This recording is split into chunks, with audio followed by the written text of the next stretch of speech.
Peter, the Mutilator.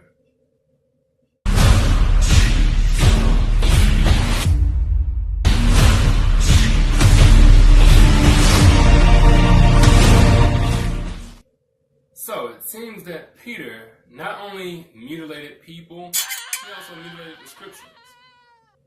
Whenever you look at the KJV New Testament, comparing it to the KJV Old Testament, it seems like Peter is quoting part of the scripture and then changing the end of it. Today, we're going to be showing how Peter, or Kepha, quoted the Septuagint over the KJV. Let's get right into it. Guys, we have Peter, or Kepha here, quoting in 1 Peter chapter 1, what seems to be in the book of Isaiah. But let's go to 1 Peter. Chapter 1, verse 24 through 25.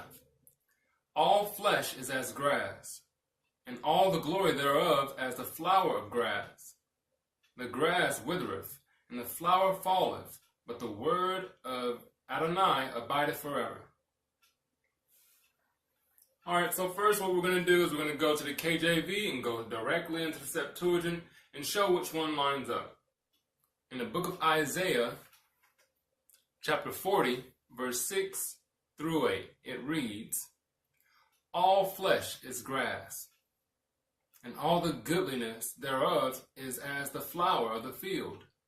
The grass withereth, the flowers fadeth, because the breath of Yahuwah bloweth upon it.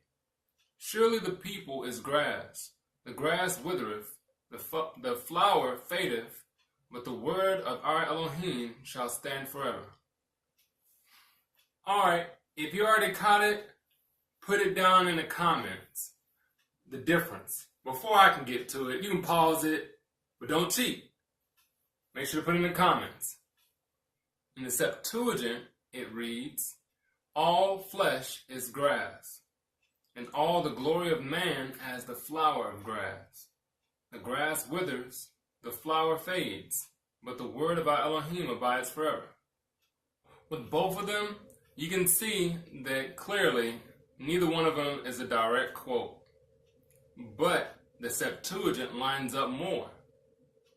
It has the glory of man as the flower of grass, lining up with the New Testament, the glory thereof as a flower of grass. And the KJV has the goodliness thereof is as the flower of the field. You guys be the judge on that one. I think that the Septuagint lines up more because it says the glory of man compared to the goodliness thereof. Alright, let's go straight into the next one, guys. 1 Peter chapter 4 and verse 18. And the KJV reads, If the righteous scarcely be saved, where shall the ungodly and sinner appear? Let's go to what it reads in the KJV in the book of Proverbs. Chapter 11 and verse 31. Behold, the righteous shall be recompensed in the earth, much more the wicked and the sinner. Like, that doesn't line up at all to me. Like, he's going to be recompensed, he's going to be given his just due, seemingly sounds like to me. Write down what you think in the comments. But it seems like he's going to be given his just due in the end. And the wicked person is going to be given much more just due in the end. What do you think? Well, let's read in the Septuagint. And in Proverbs chapter 11 and verse 31, it reads, If the righteous man is scarcely saved, where will the impious and sinner appear? Okay, impious and ungodly. I mean, I can't say that either of those are. I mean, that's still on the lines of what it says in the text. I would say that's borderline direct text. I would say that that's borderline direct quote from Kepha. He definitely, it sounded like he was quoting what was read from the Septuagint. But let's continue. Last one. 1 Peter chapter 2 and verse 9.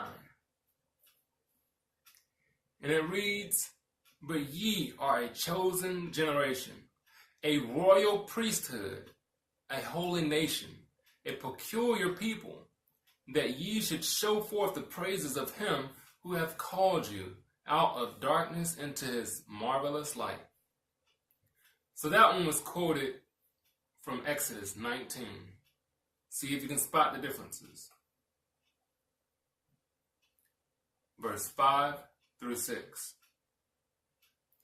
"Now, therefore, if ye will obey my voice indeed, and keep my covenant, then ye shall be a peculiar treasure unto me above all people. For all the earth is mine, and ye shall be unto me a kingdom of priests, and an holy nation. These are the words which thou shalt speak unto the children of Israel."